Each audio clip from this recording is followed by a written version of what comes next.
Hey, I'm Jan. We're cooking with the Cakebreads.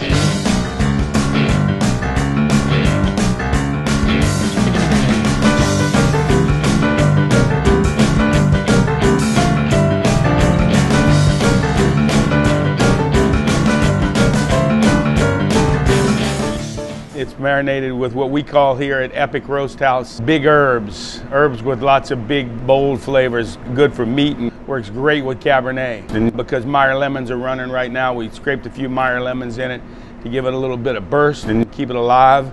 Salt is the enhancer of all the flavors of everything that there is. And you got to remember, in the end, a braise is not something you can come back to and adjust the flavor of because it cooks for a long time.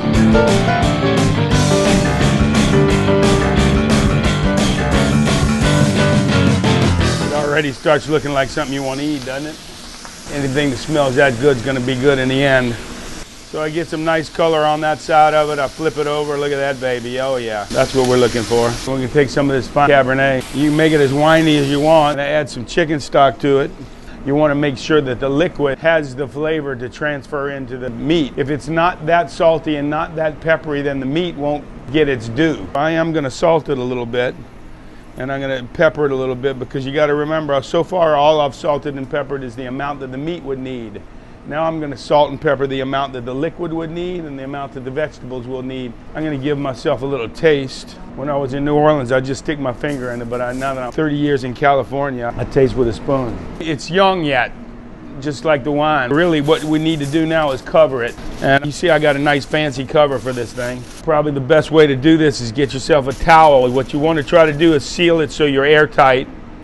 Steam is going to be important in this because this meat needs to cook under wet heat, and one of the things that happens is once you get steam going, you get barometric pressure changes, and you want to get a pretty good seal in order to get that braised.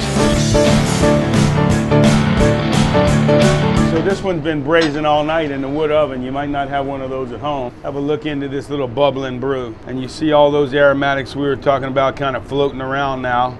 I'm going to see if I can find one of these guys in here. That's a piece of garlic, not an oxtail.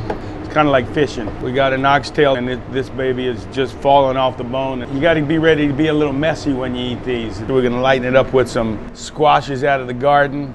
Dennis picked them this morning himself, right, Dan?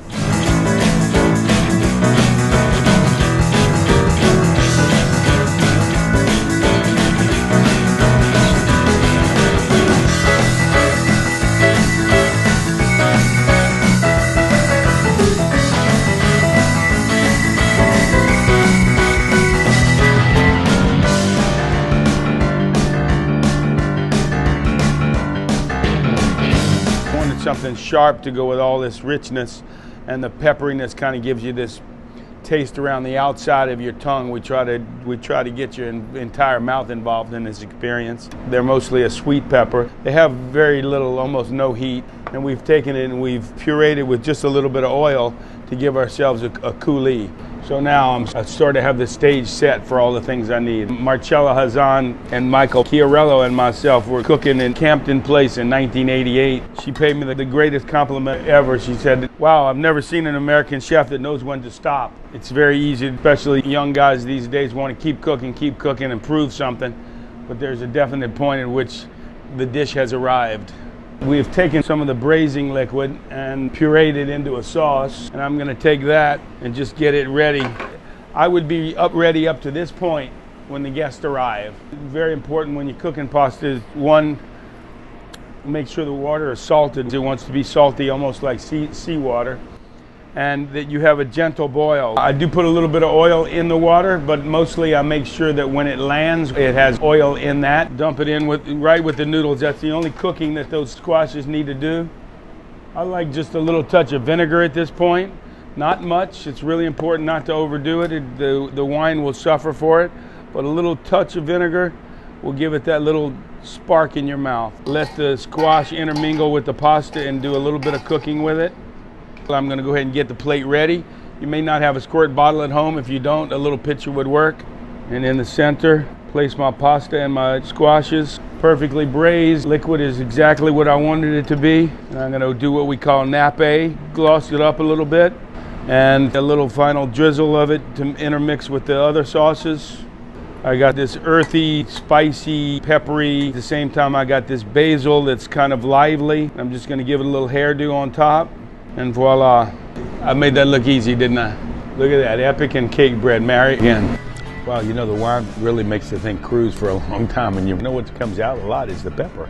The pepper, the arugula, the pepper in the meat, and the life in the wine, really like a flashing light.